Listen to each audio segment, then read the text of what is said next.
Have you ever read something, and when you got to the end of it, you had no idea what you read? Of course you have, because we all have. It doesn't matter if you feel like you're a pro at reading, or you struggle. Comprehension is a big obstacle.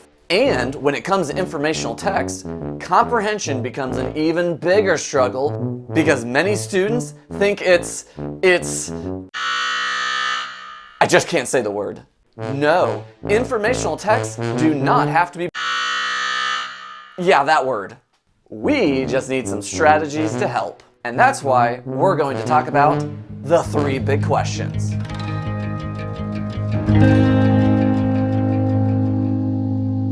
This video is the first part in a series on comprehension, which is based on the work of Kylene and Robert Probst. Before we begin on the big 3, we need to talk about the big misconception.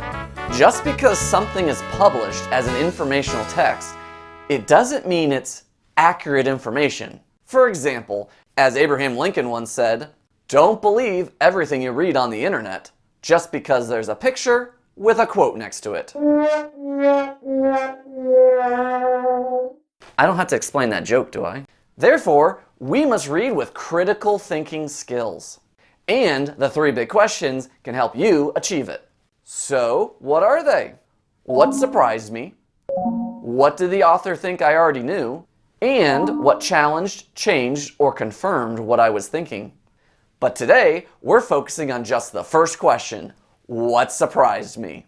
Have you ever had something you were dying to tell your best friend? It's probably because something surprising happened and you couldn't wait to share it. Surprising things make us want to talk about them. For example, imagine you were walking late one night and you looked up and saw this. What is this? A guy hanging out of the window by his feet? This is quite surprising. What would you do? Would you be shocked? Laugh? Hopefully call for help? But at the very least, you'd probably be surprised. And afterwards, if you ran to tell your friend what you saw, they might be a little confused. I mean, a guy hanging out of the window isn't something you see every day. And you'd probably be asking more questions. Because surprising things raise questions. How did this happen? Why is this happening? Whenever you come across surprising things, you should ask yourself, why is that? So now that you're probably curious as to why that guy was hanging outside the window, let me explain. 2 freshmen at Nottingham Trent University in England spied an unusual sight as they walked through the campus early one January morning. A man had tried to enter a building through a window when his legs were caught, leaving him hanging upside down. Yikes! The students talked to him while taking photographs and video, then called emergency services. Police and firefighters responded, but they also had to take selfies before rescuing the man, who said he'd been in that position for 5 hours. Wow, that's a long time. Rescue workers eventually had to break the window to free him. How embarrassing. Turns out the guy was breaking and entering, and he was arrested. Tough. What a surprising sight. And if you were there, you probably would have wanted to share that story. Truth is stranger than fiction.